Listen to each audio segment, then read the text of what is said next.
यह कहानी एक छोटे से गांव के गरीब परिवार की है। पिता रामलाल खेती करते और माँ हेमलता घर में खाना बनाती तथा घर की देखभाल करती। और उनका एक बेटा भी था जिसका नाम था राहुल, और वह घर में बैठकर पढ़ाई करता।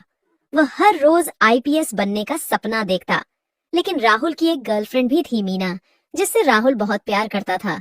और फिर एक दिन राहुल के पिता रामलाल ने राहुल को अकेले में मीना यानी उसकी गर्लफ्रेंड से बात करते और मिलते देख लेता है।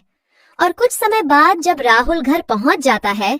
हेमलता, ओ हेमलता, अरे सुनती हो? जी बोलिए, क्या हुआ? इतना चिंता में क्यों हैं आप? राहुल कहाँ है? उसे जरा बाहर भेजो मेरे सामने। तुमने उसे कुछ ज्यादा ही सर पर चढ़ा रखा है, हेमलता। अरे लेकिन हुआ क्या जी, ये तो बताइए। तुम्हारा लाडला बाहर क्या घुल खिला रहा है? तुम्हें पता भी है, आज ही मैंने उसे मेहता पार्क में देखा। एक लड़की से अकेले मिलने गया था और उसे बातें कर रहा था। ये लड़का हमारी नाक कटाएगा एक दिन। राहुल, ओ बेटा राहुल, बाहर आओ, पापा बुला रहे हैं। जी माँ, बोलिए, क्या कह रही हैं? तुम्हारे पापा जो बात बोले हैं, क्या ये बात सही है? हाँ, मैं बात कर रहा था, लेकिन मम्मी पापा मुझे माफ कर दो। मैं दोबारा नहीं बात करूंगा। मैं और पढ़ाई पर ध्यान दूंगा अच्छे से।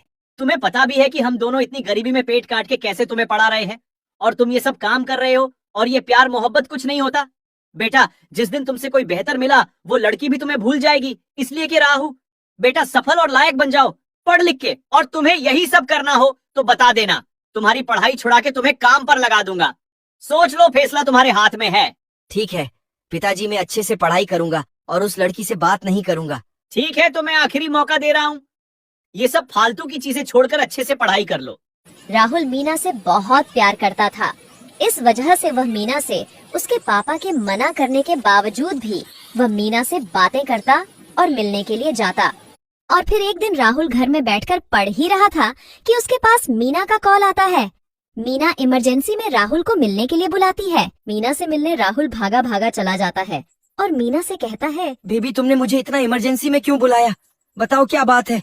मैं यही कहना चाहती हूँ कि मेरे घर वालों ने मेरा रिश्ता तय कर दिया है, मेरे से पूछे बिना ही, और वो लोग शादी का दिन भी रखने वाले हैं। हाँ, तो उसमें कौन सी बड़ी बात है? तुम मना कर दो, कह दो कि मुझे नहीं करना है अभी शादी। देखो राहुल, मैं अपनी मम्मी पापा की बात नहीं टाल सकती। तुम्हें मुझे भूलना होगा। अब हमारा रिश्ता यही खत्म करना होगा। मीना, मजाक मत करो। मैंने तुमसे बहुत प्यार किया है। और फिर जो वादे हमने किए थे साथ रहने और शादी करने की, वो क्या था? वह सारी बातें सच्ची थी, लेकिन मैं अपनी मम्मी पापा की बात नहीं टाल सकती। इसलिए मैं बहुत मजबूर हूँ। जिससे मेरा रिश्ता तय हुआ है वह एक पुलिस इंस्पेक्टर है। इस वजह से मेरे घर वाले जबरी मेरी शादी कर रहे हैं। अब मैं दूसरे की अमानत हूँ राहुल। मुझे कॉल मैसेज अब मत करना, मैं जा रही हूँ घर। अरे मीना, मेरी बात तो सुनो। मीना, मैं तुमसे प्यार करता हूँ।